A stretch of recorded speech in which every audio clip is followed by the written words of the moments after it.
be repair say abo league in area. But maybe a dano we feel say yeah okay. This is money so I do win It's simple to compete in Africa. And you say you better second any year can. More Africa Cup no. You're free. Some na some more league no. And it was a paying from the onset. You better start league, you know. Now your resolution is say you say you could compete with Africa. Into your set target. Say you better either through the FA Cup and I say league, you know. But unfortunately, you know, FA Cup second round in the free. Yeah. And any new option be say you better gather your forces in na e dey call a league in. Is the reason why in tia ya ba abedu mpembe so be free say you need to ade hunu no. Be man is nti eni me be ya ese efata I dey abedu pepe so no. Ese e hyimu kana na etimi e push years up. Clement Apia Nations FC one communication director. Clement, then na moye now can you maybe a moye. Nema be na moye de mo do this they say more than second more 48 points. Go Stars will do him no. 50 points, just 2 points difference. Then na moye ni year, then na moye e de mo do second position. Well, I say Pipi Kasano na or come about your home performance. Last season I did back when I did your home performances. Now winning your cry. The whole of last season, I think say you winning just 4 matches out of the 17. You know. And this season, you know, you think home matches, you know, you better Tanaka wins, you better. But you starting league, you know. Unfortunately for us, your first 3 home matches, you ball draw. What happened? And a story for another day. I think say na anxiety, I don't know. But you're drawing, you know. But near quite we are. You pick up points, you know. Can be busy. Then last season, more perform home now win yet. Yes. This season, I win the no. Home no, I am more that as a more exchange. And no, yet na say no. Last season, say na home no, now because last season say performance then they did this season well away no. So last season, you have an quarter cry and get league in the last season. It's ye who say no. I say see so no. We cost on the way back from. Into your seat and into your tenants and the boys because I say whom I say into your seat and I say near him near and your tenants no I think say your grand results be brave it will feel and on that they be doing be then I'm why you year away and in your way more performance no a bonus away bonus no I was saying by a flat home any home in your pet oh okay mutia saying say overcan no crab ever can obi him say people crack can saying 1,500 cedis wow one for me. So bet you bon kwa there. Submit me there. Yamra away no so no. E back on say. You catch your boys and say. You who say away last season no enkoyi. Nti you motivate mu away no. You fa bibi so kakra e meka mo. Okay. Nti you decide say wo kwa away. Na mpo no one win na unya draw kra na there is a package. Okay. Nti boys no kwa away na e 2 things. Either we win 1,005 and I say we draw. No, I give you bigger crack. No, I give 500 cedis. 500. Yes. Wow. And I think that sa motivation na e be share away performance ni mo no. And I'm away. You be share that din komo me hia mo pa but your time ni nti you concentrate on tina game no. Money Asante Kotoko na ebo. This is a Kotoko team the last game oko Accra. Accra Lions score 3-0. Munya a win, I'm back second on. How are you approaching this game? Nations Kotoko. Well, sir, you're a nation supporter and a fan. Now, underrated Asante Kotoko based on the performance last week, midweek games now. You laugh obviously at the wrong side of your mouth. Asante Kotoko, a team, enku you cry no. The pedigree, the strength, no. Obitimi bura team like ufi abede WPR. Sure. And you know. You take precaution. In as much as you take precaution, so no, yeah, babu ye. But a normal game, am I? Young fan no say do or die. We nye, I don't say, and now me catch you say, Oko Europa, your London derby. Chelsea, Arsenal. Chelsea shall say London is blue. Arsenal shall or say London is red. In any case, you know, it's not about who wins the city.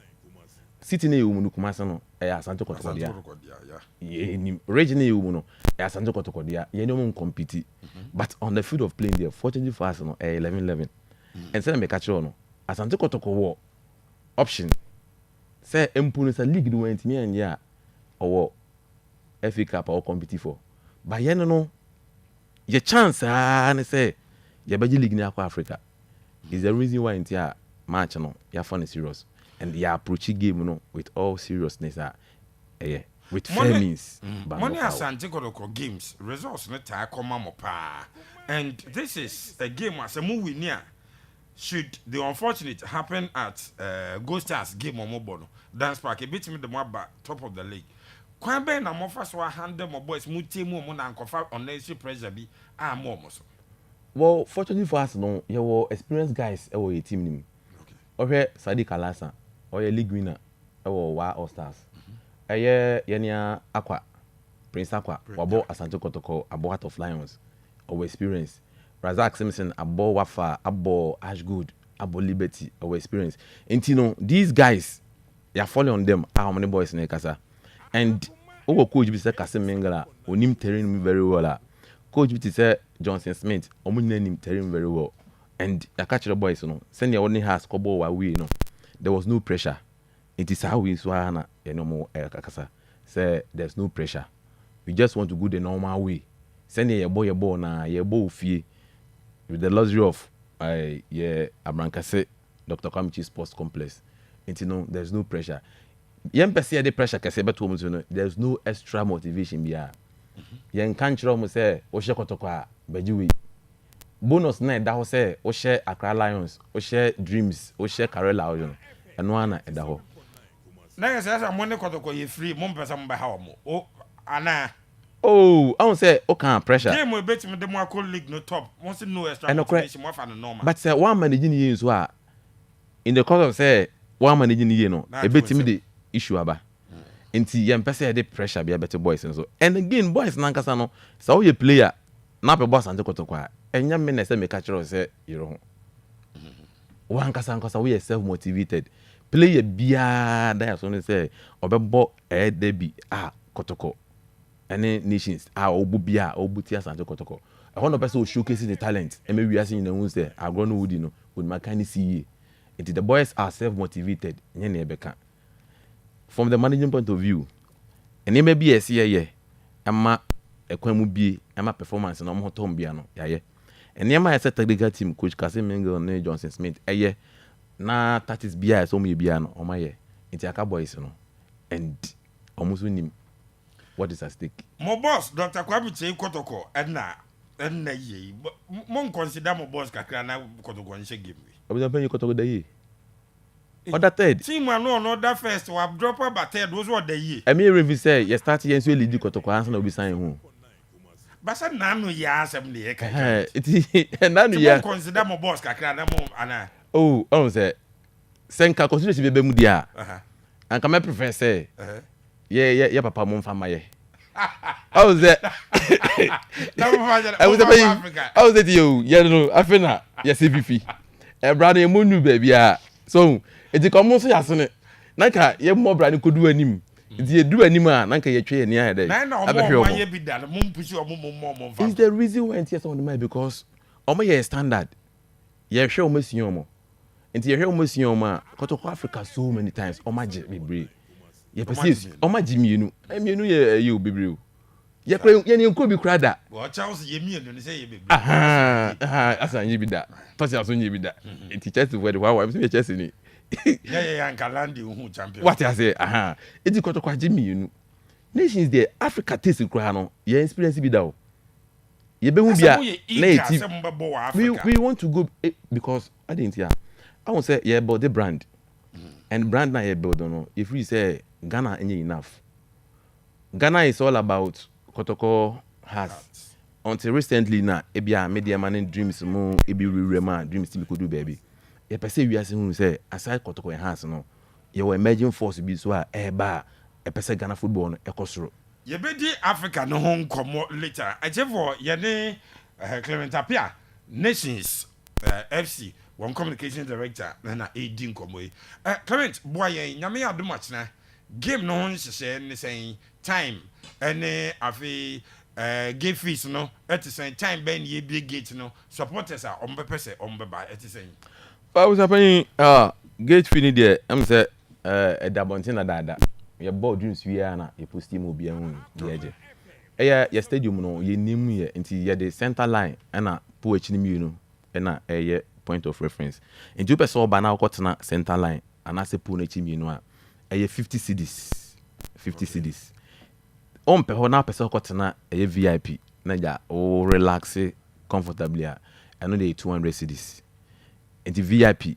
ochina wo ba rate ni mi no 200 cedis 100 50 200 first na mo je say before Kotoko game na mo je say before Kotoko game no ni etimi je 30 eje 10 cedis na VIP o mo je 30 I no correct na pull china 10 cedis na then na 50 200 mo I say Kotoko it is said the day Real Madrid wow Eba Africa enti standard na Kotoko wo no ye tam all their stars Kotoko pedigree nyina ye de call abrankese Kotoko nyam na mbeka Kotoko ho nsem obi anim enti wo the stars we abuda panyin se ye ka se Lamia mama ba baba era sports stadium a ahwe ye ka se ye charge 1000 kro bi abetua wo enti yenso ye die ni Asante Kotoko Real Madrid Barcelona say 50 50 200 50 cedis for Poachi and center line VIP 200 cedis 10 o'clock pepe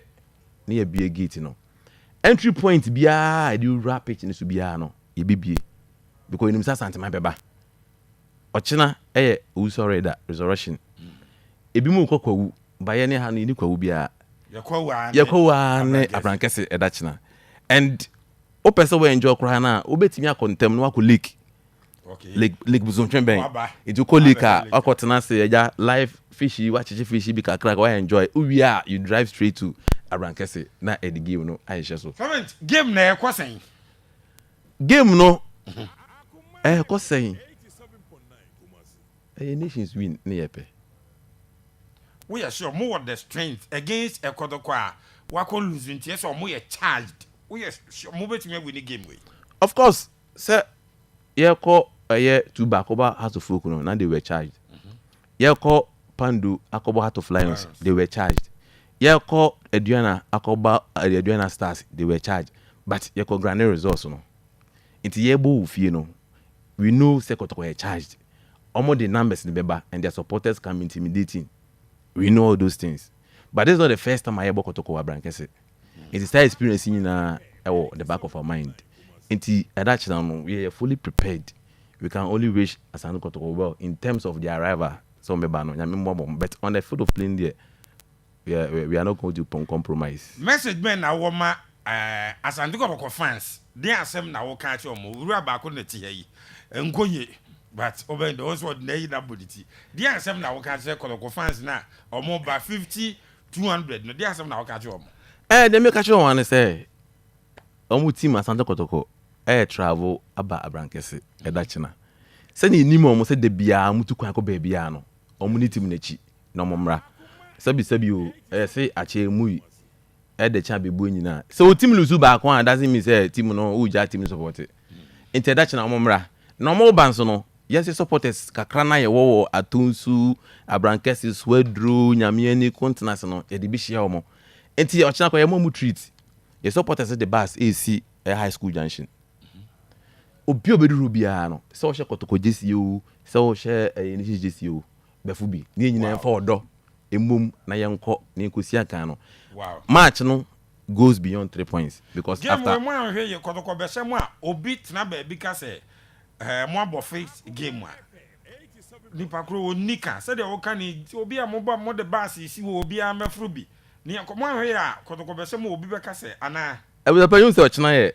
resurrection so recorder tomorrow resurrected exactly it you say munya ye ho na holy grounds o e ho na holy grounds enti o china no se nya match kura na nko china no ho nka ye mpa bo bia se o china nka ye Easter convention ni bi babo ni enti o china no resurrection in the Asante Kotoko supporters nyina embra nation state supporters here we are already there enti o china nyina eba ni abebom na at the end of the 90 minutes no resurrection na Nyankopon as a restorer no ye no mu nyina bom na e de anigye aba after all no ye say afane afanka e chese ba before ye nyina ya abuze one of the last time a typical Ashanti team ebo CAF Confederation Cup and say Current me mu bi ache makase me hiamo your time ninti me jawa mo akọ finally game no what's here ekosen finally the make her say game no nations nya points no chance and Kotoko at this moment agene yes anya hwe kura no Kotoko no drop free third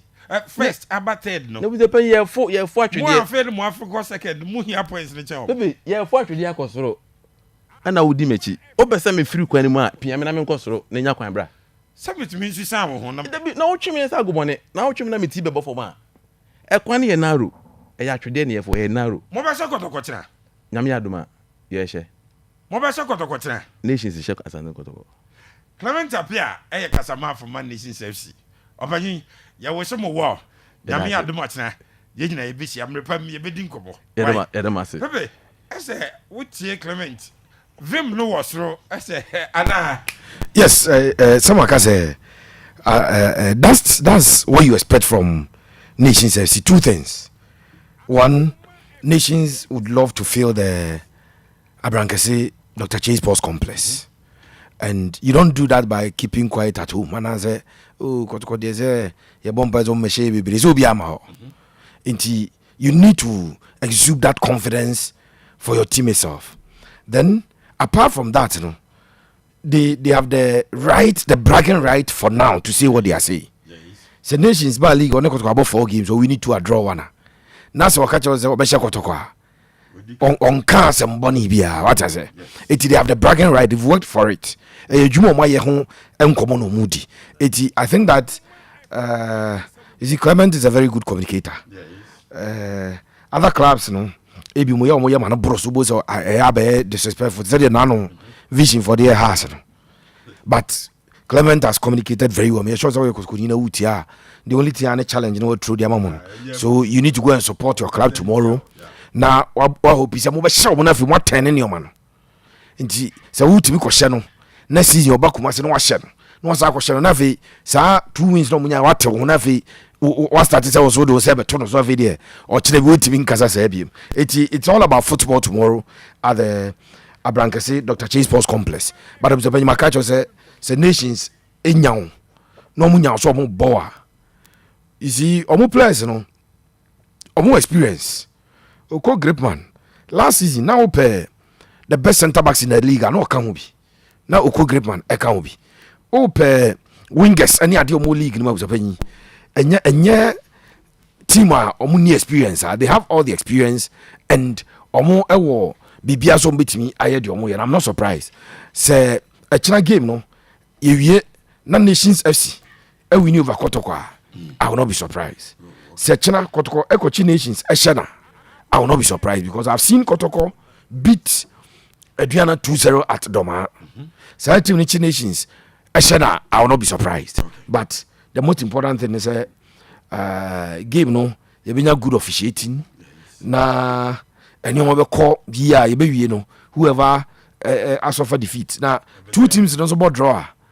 It will help Bibiani Gold Stars. Two teams in Kumasi about draw.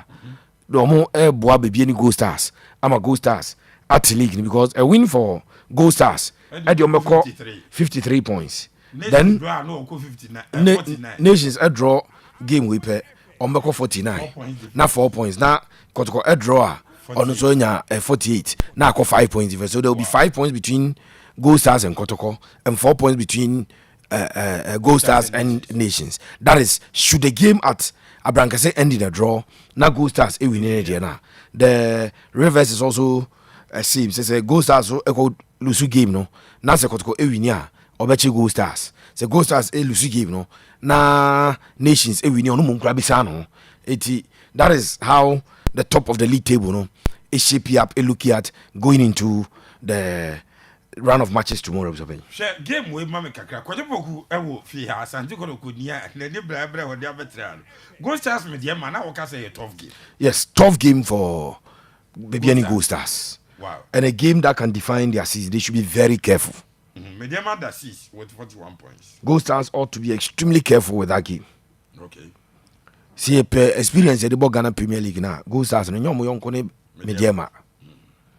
Ye pe teams a mutimi kwa away. Eko koso damage, eko fa results a. Bako Mediama. Before Samate's Ebergy League last season, 2 seasons ago, that Mediama League, now they won the league in grand style. Nobody expected them to win the league the way they won it. Yeah. At that time, nobody expected that they would win the league the way they won it. And we a game back up Japan. Me expect to say Gold Stars are favorites, but I've watched Mediama last 2 away games. They are always the better side, but you no lose. Okay, game on house boy. Accra no. Ball on born than any ball ketwa. Masha Mediama away ni on matches on born. Say Gold Stars, me on de beer. They'll be laughing at the wrong side of their mouth. Come tomorrow. Okay. It is going to be a cagey game, a crunch game, and I expect Omunya very careful. Yes, sir. A bad thing at their mom. What are the game against Karela? No, a tough game. No, it is not. But Had to vote Karela. yes, cut tough in. You can use tough, but you using inverted commas. Tough because your boys are not performing. It becomes tough. Hard to folk in recent times. It is not too good. Has that 7th, 41 points, and Karela that 16th, 28 points. And so when we always talk about the club that wants to survive in the league. And Makacho said the quest to survive. And the quest will be stressed will be you know. Yeah, not the opposite of survive, you know. Nedia no was so audience. It Ouattara is using some word not tough, you know, in inverted commas because his boys are not performing in recent times. Yeah. Has none on win back Steve one on Bashani. Mediama Has Mediama. Unim za okay Kaboma they call sa time o call 4 games bi no lose no de Mediama de na no sa call lose yi. Okay Kaboma was the last 7 games I have about 21 points they are fighting for. No. Has money wo no e wo fam pa o. E wo fam pa. Enti it's a game that I tip out to folks obe winning. Okay. But because coach, you know, concerned with the current results, the coach didn't me and come for instance in the say, oh, we dey send any game. Okay. But any coach, you know, fought say maybe Usradi, Shadi, has a folk, a Diana Shen, has an vision board draw, has a nation channel, has any any goes as a board draw, winner Unya Media Madiano, has Elusu to dreams, has Esha Young Apostles, has Lusu to a Golden Cakes FA Cup, has a draw to Oshomu current results na e bana and shada nyentire ma coach ne interview enyavem and kazizo sana busabe Tomorrow.